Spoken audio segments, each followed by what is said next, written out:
Assalamualaikum warahmatullahi wabarakatuh. Bismillahirrahmanirrahim. Alhamdulillahirrabbilalamin.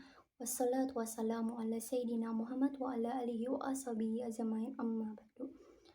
Puji syukur kita panjatkan kehadiran Allah Subhanahu wa taala, dengan rahmat, karunia dan inayahnya lah kita bisa berkumpul di sini dalam keadaan sehat walafiat. Amin ya rabbal alamin. Pada kesempatan kali ini atau pada hari ini saya akan menyampaikan ceramah mengenai dampak media sosial pada era milenial. Seperti yang kita tahu, zaman sekarang adalah zaman milenial, zaman di mana dihadapkan teknologi yang canggih-canggih dan berkembang. Ini bisa digunakan oleh dari semua kalangan, baik dari anak-anak maupun sampai orang tua. Dampak media sosial ini memiliki dampak baik positif maupun negatif terhadap kita. Jadi kita perlu bijak dalam menggunakan media sosial. Yang pertama, dampak positifnya. Yang pertama, media silaturahmi. Kita bisa melakukan silaturahmi kepada kerabat kita, teman, atau orang yang sekitar kita yang jaraknya jauh dari kita. Kita bisa melakukan komunikasi melalui Facebook, WhatsApp, Messenger, dan sebagainya, atau email. Seperti yang kita tahu, silaturahmi ini dalam Islam hukumnya wajib. Oleh sebab itu, kita perlu memperbaiki hubungan kepada orang-orang di sekitar kita. Sebagaimana dalam firman Allah dalam surah Al-Anfal ayat 1 yang artinya, mereka menanyakan kepada Muhammad tentang pembagian harta rampasan perang itu milik Allah dan Rasul menurut ketentuan Allah dan Rasulnya. Maka bertakwalah kepada Allah dan perbaikilah hubungan di antara sesama, dan taatlah kepada Allah dan Rasulnya jika kamu orang-orang yang beriman. Dari arti ini kita mengetahui bahwa kita perlu memperbaiki hubungan sesama manusia, entah itu keluarga, sahabat, atau orang-orang yang ada di sekitar kita. Yang kedua, kita bisa melakukan dakwah. Kita bisa melakukan dakwah melalui video, lalu kita bisa menguploadnya di YouTube atau Instagram, dan sebagainya.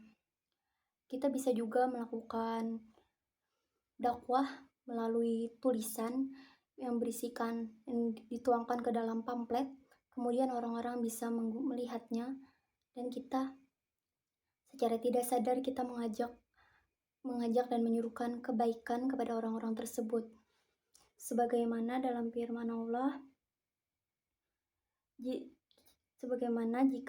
jika kita mempunyai ilmu, kita perlu menyebarkannya kepada orang-orang agar orang-orang bisa melihat dan membaca apa yang kita ketahui atau ilmu yang kita punya, seperti dakwah melalui tulisan tadi.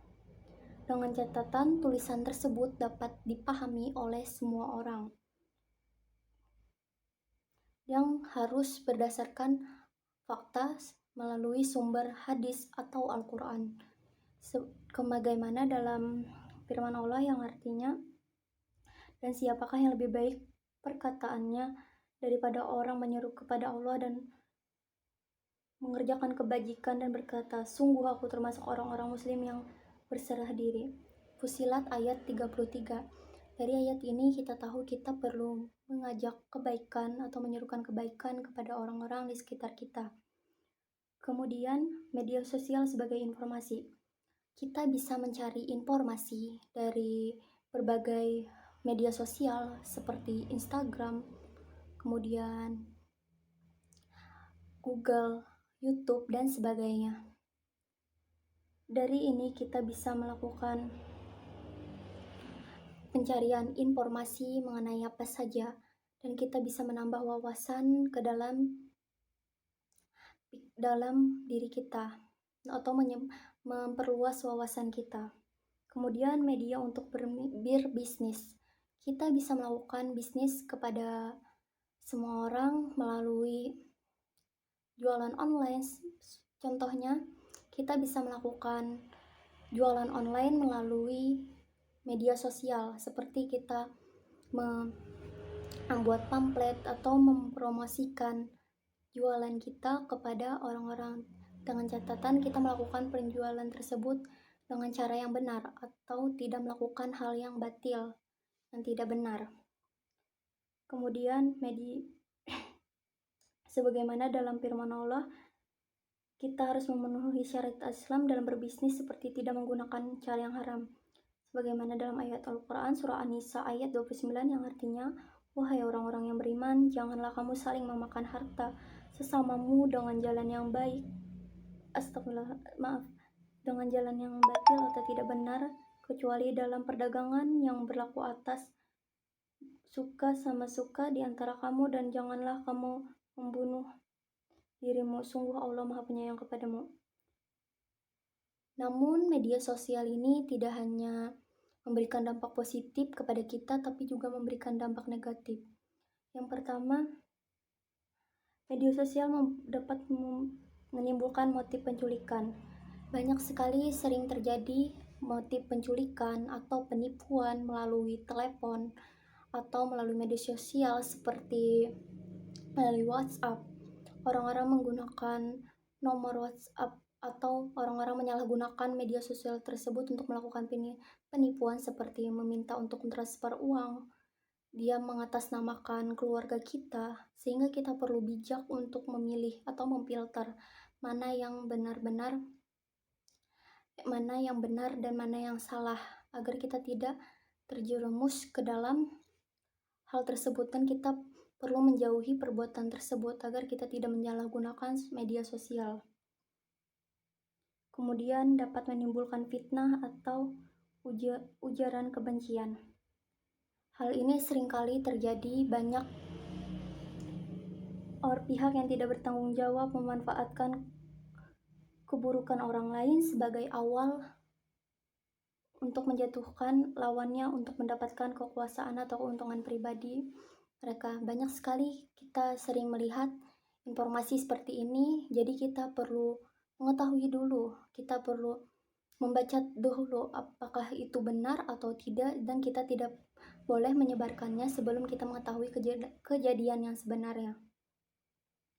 Sebagaimana dalam firman Allah menjelaskan dalam surah Al-Hujurat ayat 12, wahai orang-orang beriman, janganlah suatu kaum mengolok-olok kaum yang lain, karena boleh jadi mereka yang diolok-olokkanlah lebih baik dari mereka yang mengolok-olok.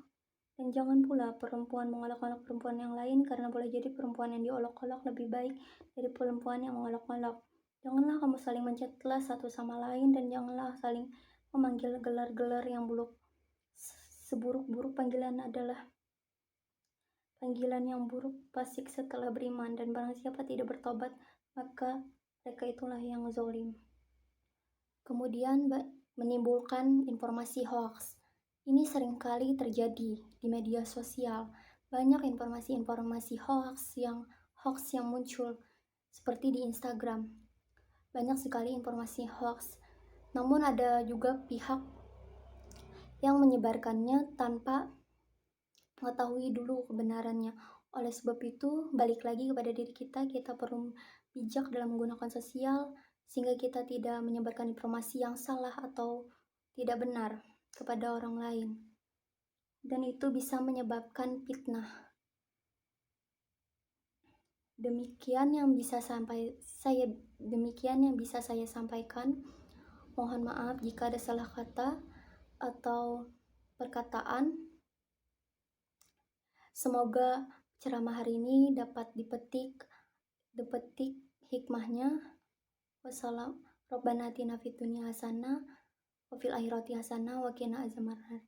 Wassalamualaikum warahmatullahi wabarakatuh.